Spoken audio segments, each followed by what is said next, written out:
So today we will study basic structure. तो basic structure basically क्या है? Core value and bedrock of constitution है। Not defined by constitution, ना ही define करा ना ही मेंशन करा कॉन्स्टिट्यूशन में। सुप्रीम कोर्ट ने कोर्ट में मेंशन करा बेसिक स्ट्रक्चर का, बट डिफाइन प्रॉपरली अभी तक नहीं करा है और कांट अमेंड अंडर आर्टिकल 368 क्योंकि कॉन्स्टिट्यूशन का पार्ट ही नहीं है। फिर अब देखते हैं इवोल्यूशन ऑफ बेसिक स्ट्रक्चर, क्योंकि सुप्रीम कोर्ट ने बेसिक स्ट्रक्चर डॉक्ट्रिन दी है, तो अपन केसेस से देखते हैं कि बेसिक स्ट्रक्चर इवॉल्व कैसे हुआ। शंकरी प्रसाद केस में क्या हुआ था कि ये जो केस था वो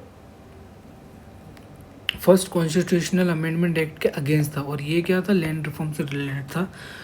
इसमें बोला कि parliament can amend any part, और कॉन्स्टिट्यूशन अमेंडमेंट एक्ट जो कि है लॉ नहीं अंडर आर्टिकल 13। ये तो पता ही होगा, लॉ की डेफिनेशन दी आर्टिकल 13 में फॉर पार्ट 3। फिर सज्जन सिंह केस में भी ऐसे ही सेम टू सेम बोला।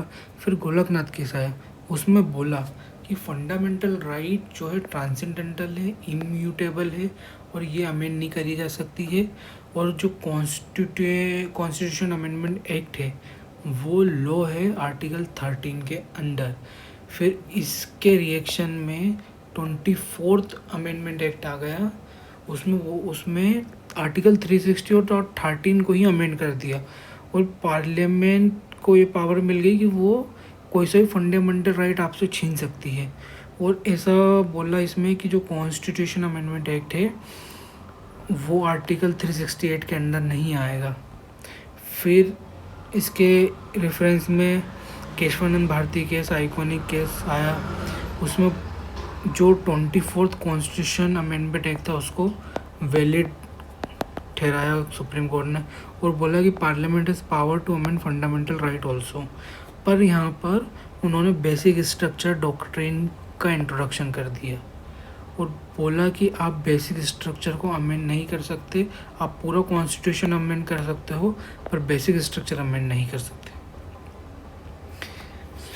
और यहाँ पर भी सुप्रीम कोर्ट ने बेसिक स्ट्रक्चर को प्रॉपरली डिफाइन नहीं किया कि ये 4-5 चीज़ें जो कि बेसिक स्ट्रक्चर में आई है। उन्होंने बोला कि हम टाइम टू टाइम बेसिस पे बताते रहेंगे कि बेसिक स्ट्रक्चर क्या क्या है। फिर 39 कॉन्स्टिट्यूशन अमेंडमेंट एक्ट आया, उसमें बोला कि जो पीएम, प्राइम मिनिस्टर, प्रेसिडेंट और वाइस प्रेसिडेंट और लोकसभा स्पीकर का जो इलेक्शन का डिस्प्यूट है वो जुडिशल रिव्यू के बाहर रहेगा। फिर इंदिरा गांधी केस आया, उसमें इसको इनवैलिडेट बोल दिया और बोल दिया कि जुडिशल रिव्यू बेसिक स्ट्रक्चर का पार्ट है। फिर 42nd अमेंडमेंट एक्ट आया, उसमें बोला, उसमें आर्टिकल 368 को अमेंड कर दिया और बोला कि कॉन्स्टिट्यूएंट पावर ऑफ पार्लियामेंट पर कोई लिमिटेशन नहीं है और इसको कोई क्वेश्चन नहीं कर सकता अमेंडमेंट पावर को कोर्ट में पार्लियामेंट की। फिर मिनर्वा मिल केस आया, इसमें ये जो अबव चेंजेस करे गए थे 42nd अमेंडमेंट से उसको इनवैलिडेट कर दिया और जुडिशल रिव्यू को बेसिक स्ट्रक्चर का पार्ट बना दिया और जो फंडामेंटल राइट है और डीपीएसपी है इनके बीच में बैलेंस की बात करी।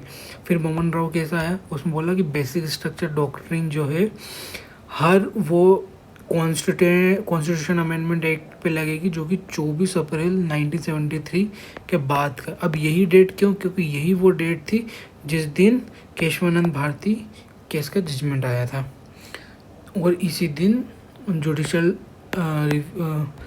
बेसिक स्ट्रक्चर का इंट्रोडक्शन हुआ था, या बोल सकते हैं बर्थ हुआ था।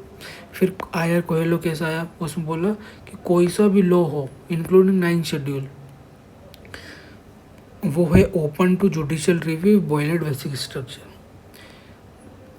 पर यह है कि basic structure, no basic structure test for pre 1973 laws, मतलब 1973 के पहले जितने भी लॉज है उन पे आप बेसिक स्ट्रक्चर डॉक्ट्रिन नहीं लगा सकते क्योंकि बेसिक स्ट्रक्चर का डॉक्ट्रिन का जन्म ही 24 अप्रैल 1973 केशवानंद भारती केस से हुआ था। ठीक है। फिर अब ये जो है various elements of basic structure है जो कि सुप्रीम कोर्ट ने केस टू केस बेसिस पे बताए, जैसे separation between legislative, judiciary, executive, फिर हाई कोर्ट की पावर, फेडरल कैरेक्टर, फिर principle of equality, freedom, dignity, individual, फिर सुप्रीम कोर्ट की पावर, फिर limited power of parliament, secular character, rule of law, supremacy of constitution, फिर sovereign. अच्छा, एक question अगर आ गया कि प्रीएम्बल जो है वो पार्ट, प्रीएम्बल जो है बेसिक स्ट्रक्चर है या नहीं है, बेसिक स्ट्रक्चर का पार्ट है या नहीं है, तो preamble as a whole is not a basic structure, but उसके जो एलिमेंट्स है जैसे उस सोवरेन, डेमोक्रेटिक, रिपब्लिक, ये उसके पार्ट है, पर preamble as a whole is not a part of basic structure. ठीक है। फिर effective access to justice, welfare state, parliamentary system, ये फिर फ्री एंड फेयर इलेक्शन, ये जो है इंदिरा गांधी केस में आया था। ठीक है। फिर ये balance between fundamental right, DPSP, फिर फंडामेंटल राइट, फिर unit, integration of nation, judicial review, independence of judiciary, फिर ये आया था एल चंद्रा कुमार केस 1997। तो ठीक, ये पूरा बेसिक स्ट्रक्चर था जो कि यूपीएससी प्रीलिम्स के लिए 2025 के लिए है, और इससे बाहर ना ही आपको पढ़ना है, ना ही इससे बाहर क्वेश्चन आएगा। Thank you very much.